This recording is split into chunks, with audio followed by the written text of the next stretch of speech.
Jake? Good. All right.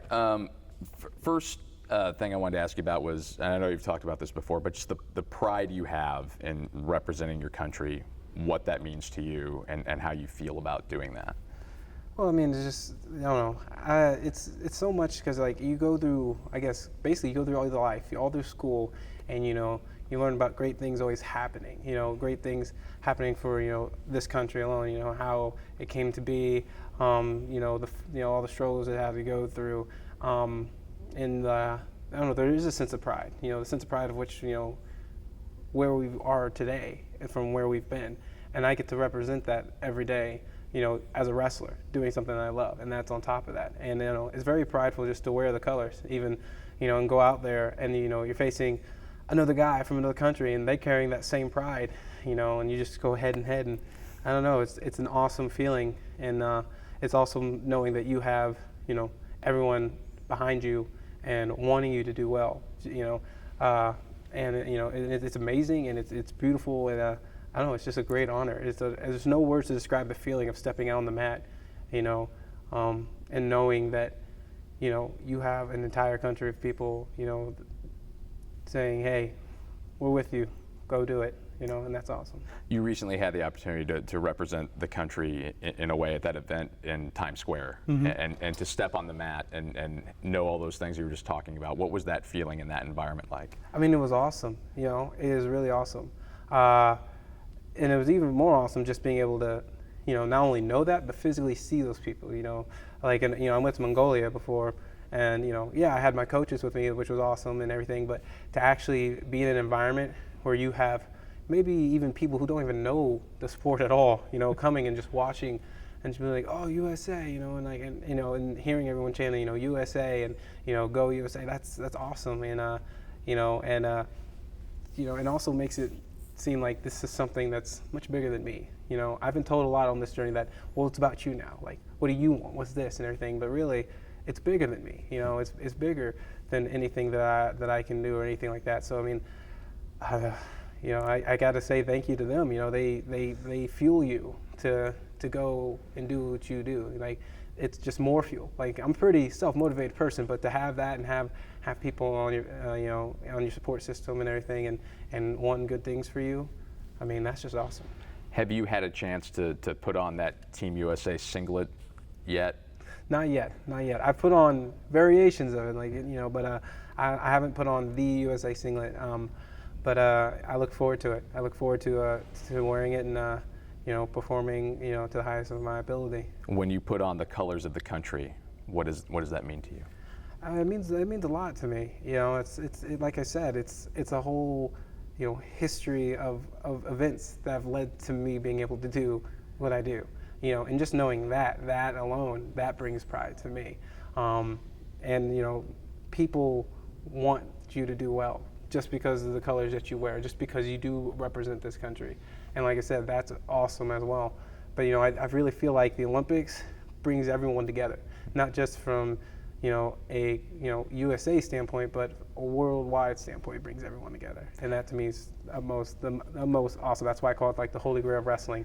It's where, you know, everyone comes and, you know, it's like, I don't know, there's like a bond. Yes, we're going to wrestle and we're going to go at it, but there's a bond of respect that, you know, we go through the same thing, the same grind, and now we're just going to let it hang and go. You're going to hear, and I'm sure you have heard already, a lot about patriotism and being patriotic. What does patriotism mean to you?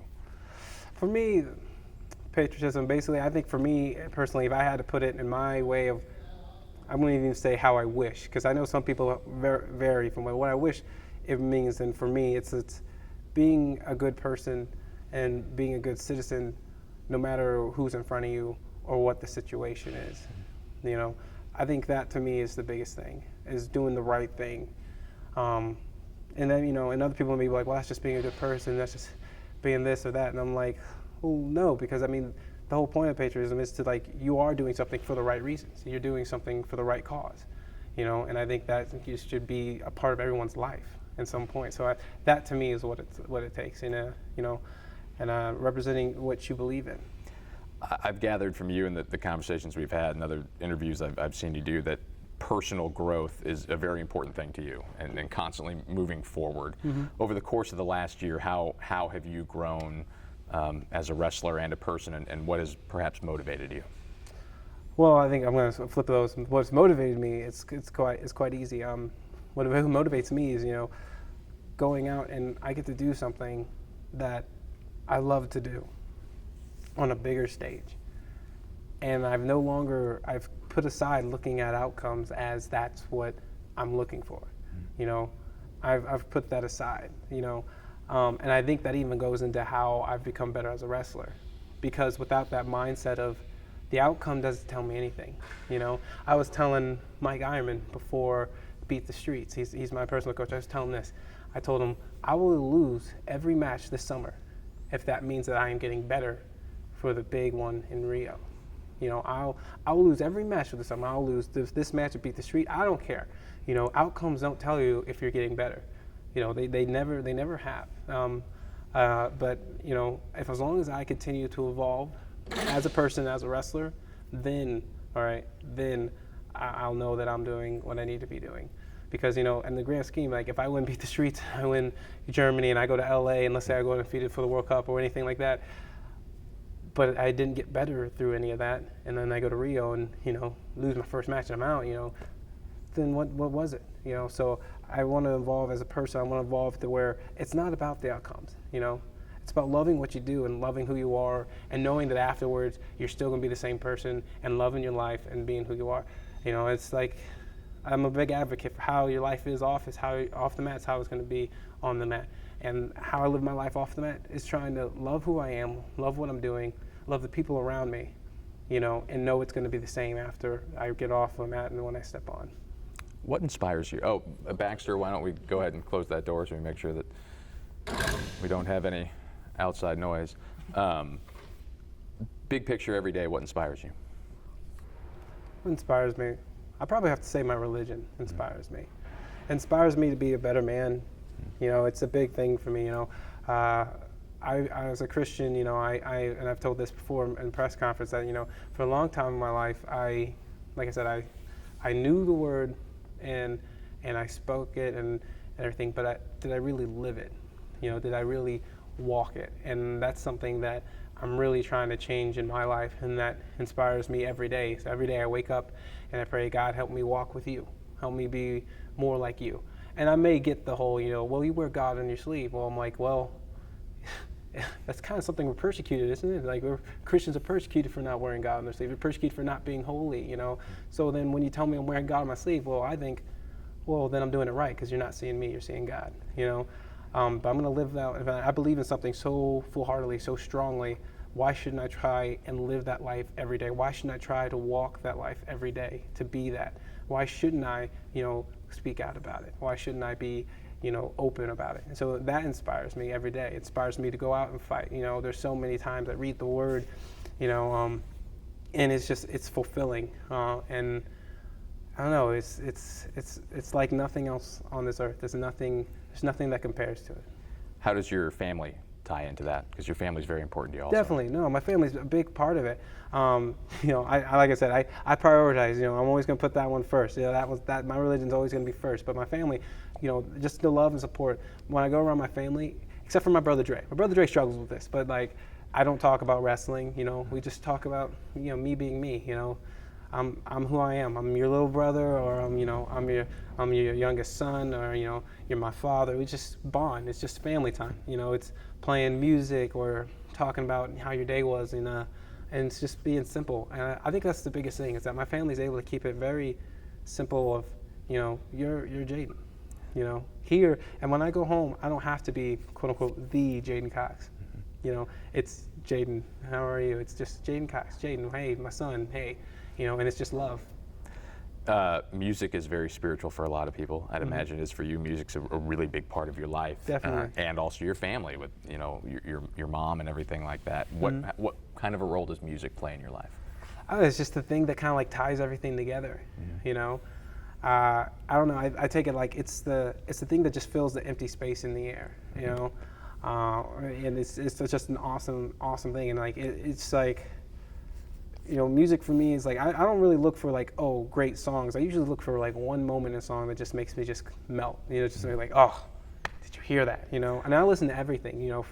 From rap to Christian music, anything like that. I more so enjoy how someone says something rather than what they're saying. Like I understand like people are like, well, rap, they talk about, drugs and this and that. And like, yeah, but the art of it is how they talk about it. It's not what they're talking about.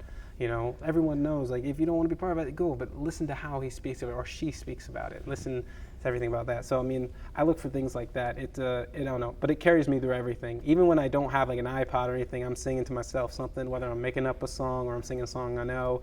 It's just, I don't know, like I said, it's basically what I use to fill the empty space. How do you, because you're an artist yourself, how do you make music? What's your process? Well, I have a friend, Kevin Kafer. He's actually a grad student here at Mizzou, and we write music together. And really, we've taken from every experience. We've taken like, our worst experiences, our good experiences, our bad experiences. We're a lot better at writing about the worst experiences, though, because the emotions there, But that's a lot of music. Oh yeah. Oh, we have tons of music, and we just sit there and spitball. And usually, we write songs from each other's perspective, just because you can see that other person's issue or problem, and you have an outside look of it instead of being in it, where you kind of have just like what you see is what you get, and that's really cool. And I love it. He loves to write very like metaphorically, and I love that about him. But I think we have a perfect mix. He's very metaphoric with how he writes, but I'm very, I can be metaphoric, but I like to kind of be straight on. I like to be very blunt and very like, this is it, in your face about it. And it kind of just, it fits together perfectly. Do you listen to music as you're in the moments leading up to a match? Not really. Yeah. Not usually. I just kind of, try to enjoy the sound. I love to watch the wrestling. And I think that came from, necessarily not looking at the outcomes, because I remember I used to watch sometimes and I'd be like, oh, okay, I'm almost up, here we go. But now it's just kind of like, dude, this is awesome. I just watch people to take in what they're doing and see, how well they're performing or see what they're seeing. And I don't know, I just try and find an appreciation for each person's style of wrestling. And I love to watch it, and I love to, take in as much of the atmosphere as possible, especially since I've gotten on this, Olympic run. It's really been different. Usually like, I'm zoned in. I don't even know, like I'm zoned in, but I don't listen to music. But like I've really been trying to take everything in because it's so much fun. It's so hard not to have fun with this. You have to, and it's been awesome. It's been working for me. I've felt great, and it's been awesome. Lots of people like to compare sports to music. If wrestling was a type of music, what type would it be? If it's even possible to narrow down the entire sport. If I had to choose one, I would say it'd kind of be like a, I don't know, not a sad opera, but like an intense opera. I think that was what it would be. Why? Just because it's like a story, and with opera usually there is a story going on as they sing, and so it's like telling your whole entire, when we watch wrestling, you can kind of tell how a person's training went, how everything, and even in that person, everything that he's gone over, whether it's to face one man or face a couple people, you can tell they studied and everything. It's basically telling everything that's going on, and it's just a very intense moment because it's literally just one man's will versus another man's, and then they collide, and then it's just the big finale, and and then the outcome comes out, and whoever is on top is on top, whoever's not is not, and you keep moving forward and you keep going on. Each competitor is singing his part of the story with their movements and their interaction in the match, right? Definitely, definitely. I want to ask you about something completely different. What is a Jaden Cox training session like? Because I've heard it's intense. It is intense. Coach put me with one today. It was not fun. But today we went over. But usually I come in, I warm up, I get my jog a few laps. It doesn't take me much to get sweating. I sweat really quick.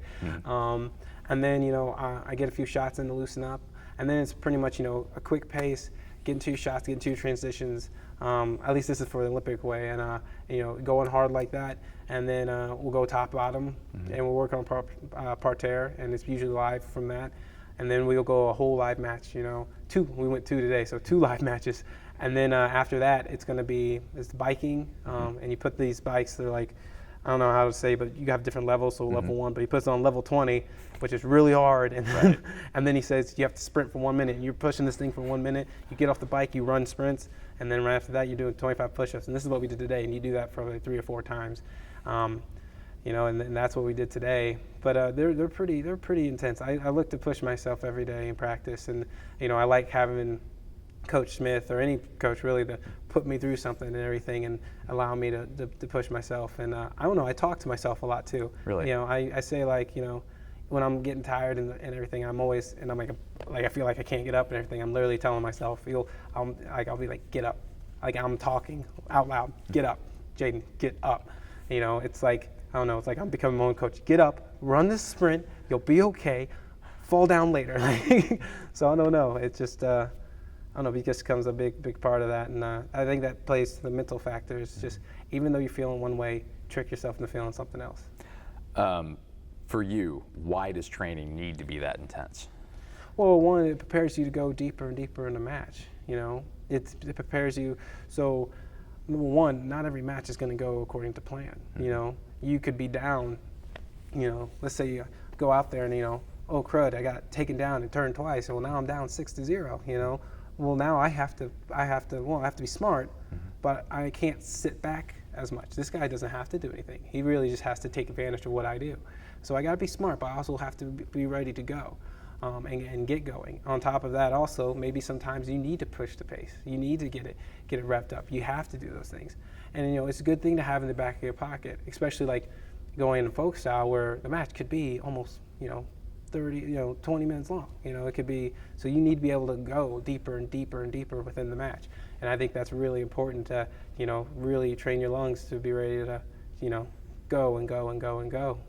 When you're engaging in one of those practice matches like you're talking about, you had 2 of them today.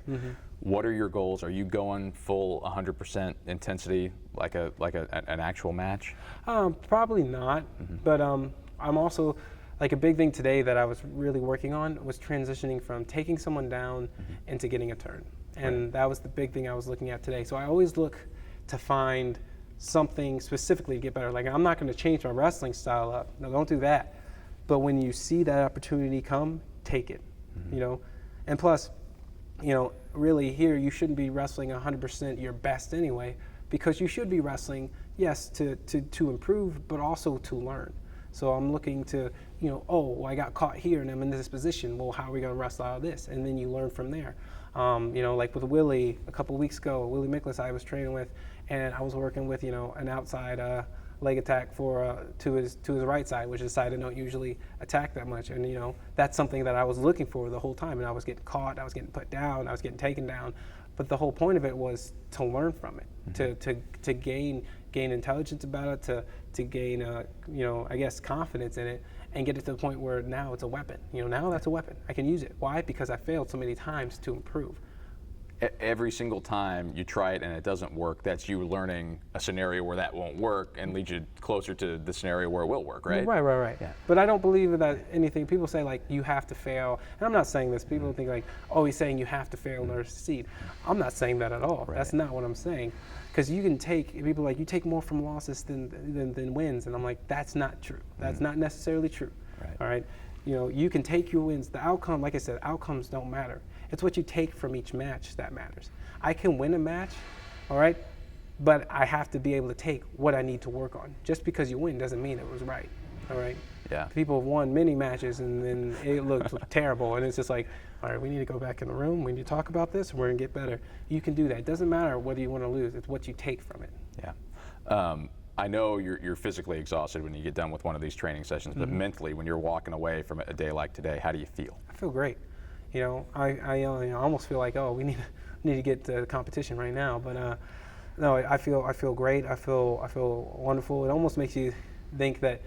Usually, sometimes I even think like, oh, I can do even better. Even though I pushed myself as hard as I could, I feel like, oh, we could do more, But it feels amazing, and I like getting that blow in and feeling that exhaustion, and walking away and being able to say, hey, I walked away from it though, and in your mind, it's like it's not that bad, and you're just ready for anything.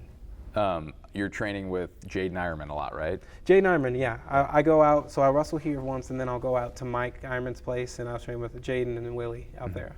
What has that been like? Because you and Jaden go back your whole lives with Mike, right? I mean, you know that's a long time friend of yours, right? Oh yeah, it's great. People think I'm crazy. I'm like, he's 133 pounds, and I'm like, but he knows how to wrestle. You know, that's the thing.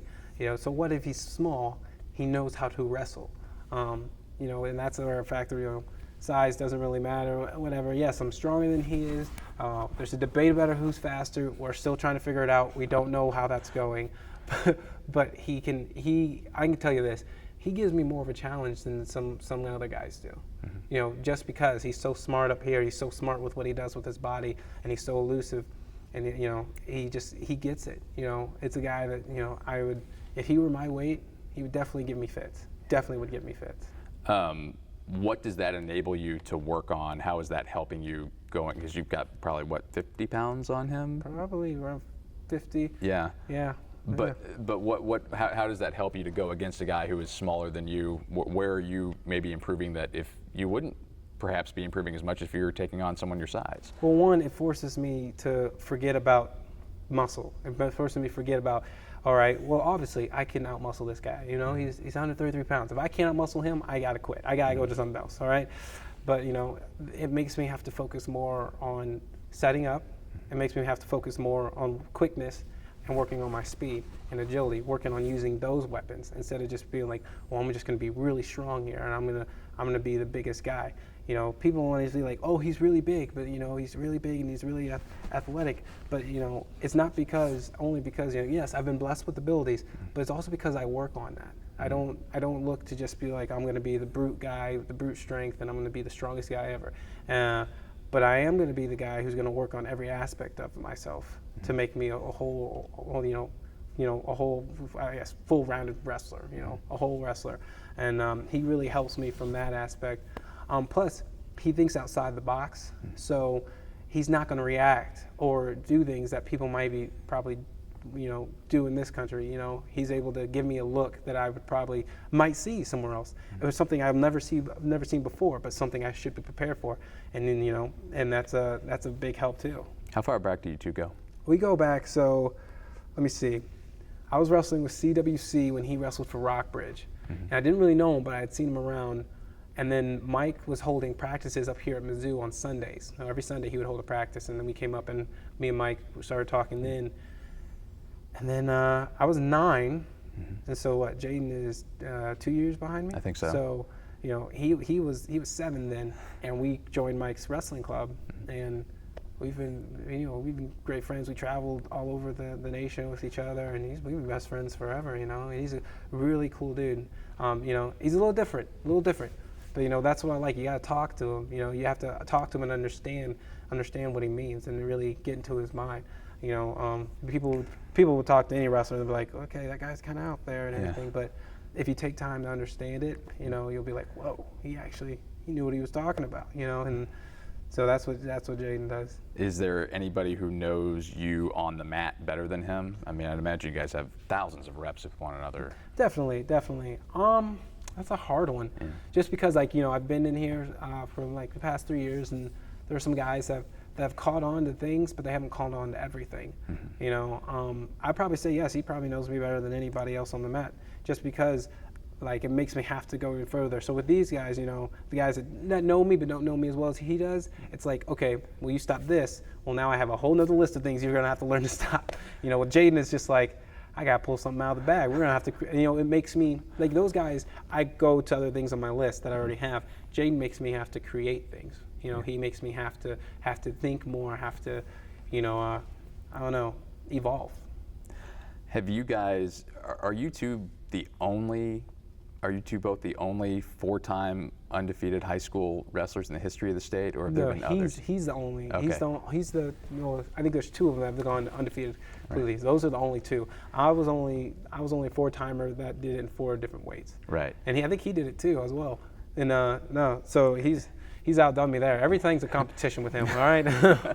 Have you guys taken a second to to kind of look at each other and go like, hey, here are two 4-time state champions, couple Columbia kids that are now wrestling to train to send one of you off to the, as you put it, the holy grail of wrestling in Rio. Has that sunk in, or have you guys talked about that at all? Not really. I just don't think that we ever, like, yeah, as competitive as we are, it's never really, it wasn't wrestling that, like, wrestling brought us together, but it's not wrestling that keeps us together, you know?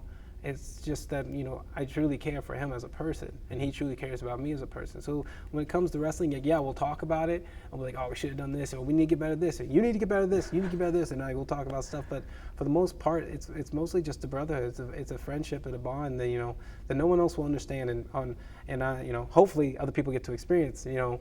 But it's more than just you know, wrestling. We don't really talk about it that much. We just do what we do because we love what we do.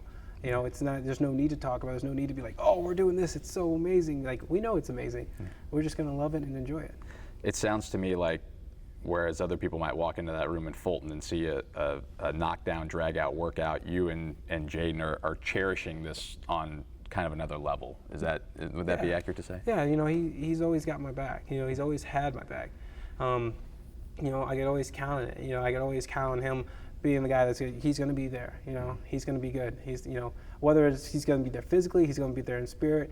You know, and he wants what's best for me. I want what's best for him. You know, it's going to be awesome. You know, I look forward to him being, you know, being able to now hopefully compete. You know, on the lineup in this next coming year, and I look forward to finally being on the same team with him. It's been too many years. So I mean, you know, we want the best for each other as wrestlers, but more importantly as people, you know, as friends and as brothers, we want that. You know, and that one thing I remember we did a story, they said, don't call them friends, call us brothers, and that's what we are. You know, I got blood brothers, you know, but he's about as close as you can get with being born from a different mom that you can get to being a brother to somebody.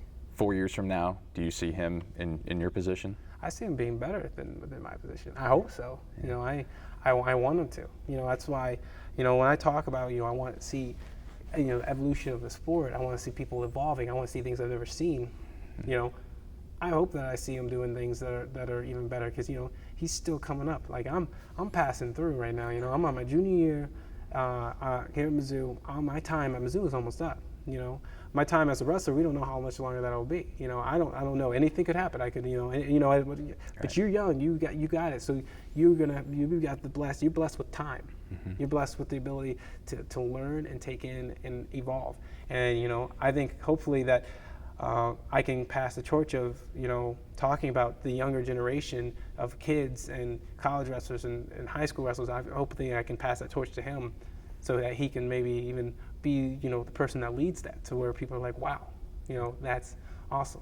And I think the biggest thing that people are going to be inspired about Jaden is his fight. And, you know, his fight as a person, his fight as a wrestler. If you watch this match on Flow, he lost. He got teched in the end. But if you watch it, you know, he's down. He didn't get a challenge that he maybe or shouldn't have gotten. And, you know, he's down. But he is a fighter, you know, and that's something you really have to admire. You really have to admire. He has this old school kind of grit to him. There is just like, I'm coming and I'm gonna get you. I don't know how. I don't know what I'll have to do, but I will get you. You know, and, you know, granted he lost and he got teched in the end, but you saw that in it, and that's something that I admire. For you this past season, leading up to the second national championship, was there something that defined this last season for you? Not really, to be honest with you. I just, I knew what I wanted to do as a person and as a wrestler. You know, there were more things, you know, everyone, you know, kind of says like, well, yes, my diet was a big part of it, right. But it was more than that. There was more to what had to change than that. You know, I believe there's more with this team than that has to change if we want to get to where we want to go. Because like I said, like how you live your life off the mat is going to affect you on it. There was more to it than just the diet. There was more to my personal life. You know, there's more I had to figure out in here and in here. There's more, you know, I had to look at myself more in depth as a person. You know, wrestling, it's a very sensitive line between your life and your wrestling life. Very sensitive line, and they pretty much blur together. And so I had to take a look back at that. And I think, I don't know, once I did do that and I evaluated, and then I figured out who I wanted to be to make myself the best me as a person first, then, the wrestler followed. What caused you to take this massive introspective look and make all these changes? Well, I think it's just a matter of my life, and I've said this before in other interviews, like, there's a difference between happiness and being joyful. I've had great things happen in my life. I've had wonderful things come. I've been blessed with great opportunities and great experiences. But those are just moments that I was just happy, moments of happiness. But in here, I was happy for that moment, and then afterwards it was just gone. There was no fulfillment. There was no, I don't know, there just wasn't anything of it. So I was like, well, I gotta really figure this out. And I changed my outlook of, instead of looking for, happiness with, just a moment, I found joy, which is which is fulfilling joy. I found it so where, no matter what, I can get up and I can walk around and I can just, I can enjoy my life. And I think that's a big thing I had to figure out as a person. And then once I figured that out, everything else fell into place as a wrestler. My whole outlook of wrestling changed. How I look at wrestling changed. How I look at life changed. What I turn to in life changed. That all those things changed. And even then, when I did that, and that's really a moment where you have to put your pride aside and everything and put everything down and just be like, what's wrong? Because everyone wants to be like, what's wrong with this or what's wrong with that? No, I looked, me. What's me? What I got to do? And once you did that, and anything, I've actually been even more blessed and having even more opportunities and had just more love for what I do and more love for life, more appreciation of what I do.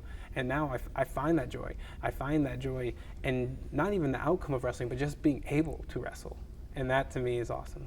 So as you went through this season and you were making these internal changes, and how were you seeing that translate on the mat? How did you become a better wrestler because of those changes? I think for me, since I was having fun, some guys come out there and they're just like, I made weights and it's terrible. I just don't want to do it. This is a big fight. I didn't have to worry about another person. I didn't see, another opponent. I saw it as another opportunity to do what I love to do. And it just so happened that the guy was different from the last one and more different singlet. Yeah. And I think that really is what changed. And every time I stepped out there, I genuinely was having fun. I was having a good time. And that makes you want to wrestle harder, because when you have something that you love to do, you want to do it to the best of your ability. You want to do it, as hard as you can. So that makes you wrestle even harder, makes you have even more drive, makes you fight even more, and you go for it. And I think that's what changed me as a wrestler. So let's go back to the Garden as you're stepping in onto the mat for that championship match. Mm-hmm. What's your mindset? What are you thinking and feeling? I was singing a song. What song? I made it up. It was, that 1, 2, tie your shoe song, like when you're a kid, 1, 2, tie your shoe, 3, 4, shut the door. Yeah. Well, I switched it up and everything, and I was singing. So in my head, I was like, 1, 2, just to you, 3, 4, shut the door. I was about to 3, 4, give one more, 5, 6, pick up wins, 7, 8, win championships, 9, 10, do it again, Tiger style wrestling, and that's all I was doing in my head. Sing that again for me. 1, 2, just to you. 3, 4, give one more. 5, 6, pick up wins. 7, 8, win championships. 9, 10, do it again. Tiger style wrestling. That's what's going through your head in MSG as you're getting ready to wrestle for your second national championship. Yeah. Like I prayed before. I prayed, God, just allow me to give my best. Just allow me to use the ability that you've given me, that you've blessed me with, to the fullest. And but then after that, I was doing that song. I was singing that thing the whole entire tournament. As you got into the match, in your opinion, what were the key moments throughout the match that, in your mind, decided the match? Well, I think some of the key moments was one, I almost flipped into his back and almost had the cradle, and I feel like that kind of, dictated where it was going to go. I also think that, obviously the last takedown really dictated the match as well. Yeah. But I felt very comfortable in the positions. In every position, I felt that I was in control, though the score may not showed that. Mm-hmm. I felt that I was very in control of the match. I wasn't worried about it. I just knew what I needed to do and where I needed to attack. And for the most part, I feel like I put the pressure on him as well. I did notice that one time he tried to pick me, McIntosh tried to pick me, and that's what worked for him the year before when I'm a sophomore year, and he didn't get there, and after that, it kind of just shut down the leg attacks. It didn't really come after it anymore. But yeah, that was basically it. I put the pressure on him, and I just did what I had to do. In the moment where the clock hit 0 and you had your second national championship, how were you feeling? What was going through your mind? I was joyful. I was very happy. I was, people, it was more so like, it's just hard because I gave so much. Like I said, it's a very tough, humbling moment when you have to basically put your pride aside and everything, and to know that in giving up so much, not only maybe materialistically, but just within yourself, and even maybe emotionally, or I guess how your mind works and everything, giving that up and putting it on a different route to see that it came through and that it truly worked. That's just an awesome feeling. It's overwhelming, and you see me, I point up because that's really where the work had to be done. That's for the most part when I'm talking about searching inside. I had to search within myself, and when I did that, I find him. Like if you look at my Twitter handle, it says, look within yourself and you might hear God. And that's something I truly believe. If you were able to put everything aside, put everything else aside, and you look within yourself, you'll find out the answers you need to. It was funny in the immediate post-match interview with Quint Kesnick from ESPN. He asked you what the difference was from the first one, and you simply said, "I'm a junior now." Mm-hmm. What did you mean by that? Well, I mean, like my goal is always the same. Mm-hmm. My goal is always it's to win a national title. Mm-hmm. I think everybody everybody might not agree with me, but I would lose every match up till the conference to just. Even to the point where I just qualified for nationals to win a national title. Mm-hmm. If the God came down and was like, Jaden, you have to lose every match this year and just barely qualify to make the NCAAs, and I had problems, you'll win the national title, anybody in a heartbeat would do it. Mm-hmm. But that's my goal every time. Nothing's different. I'm just, I'm a junior now. Yeah. It's just, I got older, and it feels amazing, and I'm more joyful, but no, it's just, my goal is the same. Do the two titles compare at all, or is that not an exercise that's... Not really. It's just kind of like, it's just another thing in the book, Life moves on, just as much as you have to move forward when you fail, you also got to move forward when you succeed, because there's more to do. Great, and you have to enjoy it, and I did, but like, it's coming months afterwards, man. We're moving on to bigger things and now better things, and you have to continue to move forward, and I'm grateful, but I gotta keep moving. Seem like the kind of person that's very focused on having joy in the work and the process. Is that accurate? Definitely. Yeah. You gotta have both. Granted, there are gonna be days like we're human. There are gonna be days where you're just like, man, today's just not the day, and I'm not having fun with it, and this and that. But even then, those are also the days that that are really important that you find yourself again. Because those can stack on each other if you let that keep on dragging you. So, you have to be able to, you have to find something or someone that you can either attach to and just, bring you back. And for me, like I said, it's my religion. My religion brings me back to that. It's what it keeps me up. And really, I can't tell you a time where I've actually felt down since I've really made this step and in my religious life. I haven't had a moment where I've been like, I just don't want to do it. Was there a day, do you have a date in your head of when you said back before this last season where you made this decision, I'm doing this, I'm changing internally, I'm moving forward from this point on? Or was it more of not a specific day, point in time? I probably have to say that the day for me would be like I went to an FCA camp in St. Louis, and I got to speak at it. Mm-hmm. And and I gave my testimony, and in giving my testimony, I looked back on my life and everything. I learned more about myself than than maybe I even was able to tell them, than they learned about me. And I think on that day, I realized something that I hadn't seen in a long time, and I think that was for me. It was just that no matter what was going on, whether it was bad or good, that there was someone, God was with me, someone was with me through everything. And I think at that point I realized I need to change.